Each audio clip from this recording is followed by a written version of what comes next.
l'État il décide de ce qu'il veut, et surtout dans le secteur de l'eau. Et nous pensons que c'est après avoir réfléchi très très mûrement qu'ils ont pris cette décision. L'un de l'autre, l'État a avoqué ou bien a dit effectivement qu'il n'est pas satisfait en tout cas de ce partenariat avec la SEN ou avec Veolia pendant plus de 20 ans. Si l'État le dit, il a ses raisons. Mais nous, en tant qu'observateurs de la SEN ou en tant qu'acteurs du secteur, nous disons attention. Attention, d'abord, si la SEN n'a pas été à la hauteur des attentes du gouvernement, quelles ont été les failles? C'est ça le problème.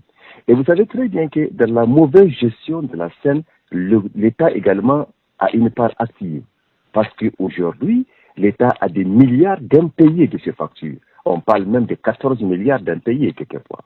Donc tu vois, donc c'est extrêmement important que les gens fassent le lien. Vous avez dit que mauvaise performance. Qu'est-ce qui a poussé à la mauvaise performance de la SEN? Est-ce que la société nigérienne des eaux va régler ces problèmes? Nous avons vu ce qui a poussé le gouvernement à privatiser la SEN, la SNE.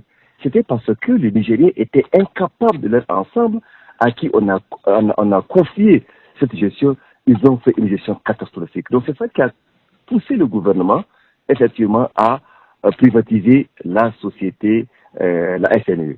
Et maintenant qu'on est arrivé à la SEN, après 20 ans, on dit que le bilan est mitigé, ceci, cela, sans savoir qu'est-ce qui a été le moteur fondamental de cet échec. Mais si on prend une décision, moi je suis certain on va tomber dans le pire. Le pire parce que nous voyons comment les gens sont en train de gérer les sociétés d'État. On a vu la SONDEP, aujourd'hui c'est parents, amis et connaissances. Est-ce qu'avec parents, amis et connaissances, on peut évoluer? On a vu la SORAS, aujourd'hui, comme toutes les sociétés qui se disent publiques ou parapubliques, aujourd'hui, vous avez une mauvaise gestion qui gagne les sociétés. Donc pour nous, l'eau est un secteur extrêmement important où il faut être vraiment apolitique. L'eau, le secteur de l'eau doit être apolitique. Mais si l'État pense qu'il va mettre des garde-fous pour assurer la disponibilité de l'eau, il n'y a pas de problème. Et l'État peut avoir raison parce qu'aujourd'hui, le chef de l'État a pris des engagements fermes. Il a prévu de faire 460 000 branchements particuliers, 10 000 bonnes fontaines. Donc, certainement, il a besoin des gens ambitieux. Si le gouvernement pense que la SEN à l'heure actuelle n'est pas capable de faire les prestations de faille conformément aux engagements du gouvernement, il n'y a pas de problème. Mais nous disons attention par rapport à ce que je t'ai dit. Oui, M. Dambaji, cette mauvaise gestion que vous venez de décrire, à votre avis, peut-elle être liée au statut des actionnaires? Non, moi je ne peux rien confirmer par rapport à ça. Vous avez dit qu'il n'y a aucun point de preuve de la part de l'État. En principe, l'État qui a pris la décision doit sortir publiquement pour dire voilà, pour éviter la diffamation. Nous, on comprend le secteur, on comprend comment ça marche, on connaît mieux que quiconque. Mais comme l'État est souverain, lui, il dit voilà ce qu'il veut, nous, on ne peut pas sortir pour critiquer.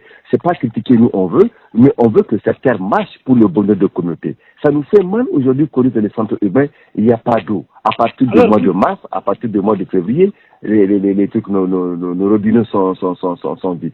Donc, mais si, avec cette nouvelle décision, nous pensons qu'avec cette nouvelle décision, si l'État est sans faire, mais il n'y a pas de problème. Mais j'ai craint qu'on y tombe dans des situations très difficiles, plus que nous, les situations de la scène. Justement, Monsieur le Président, pour que ça marche, qui plaiderez-vous qu'il soit des actionnaires de la nouvelle société dite la Nigérienne des eaux? C'est pas question d'action ou pas. C'est question d'honnêteté, des questions de redevabilité et des questions d'objectivité. Nous-mêmes, en tant que consommateurs, nous sommes complices.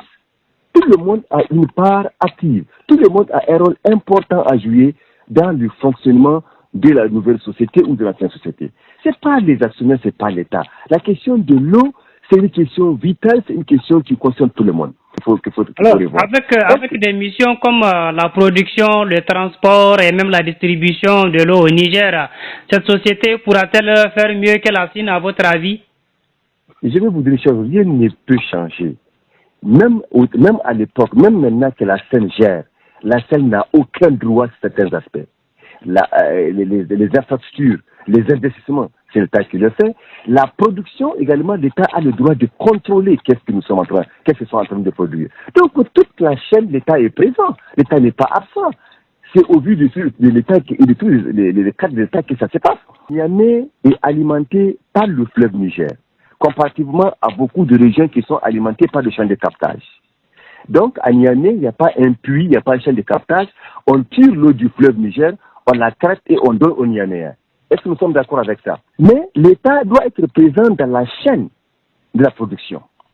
Et il y a un danger aujourd'hui à Niamey, nous l'avons dit, on ne doit pas faire des habitations en amont de la station de traitement des eaux de Niamey.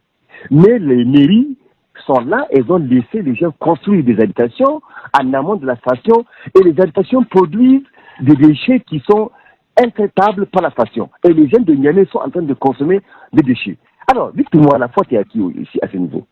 L'État n'est pas présent, c'est pas le mairie qui donne le lotissement.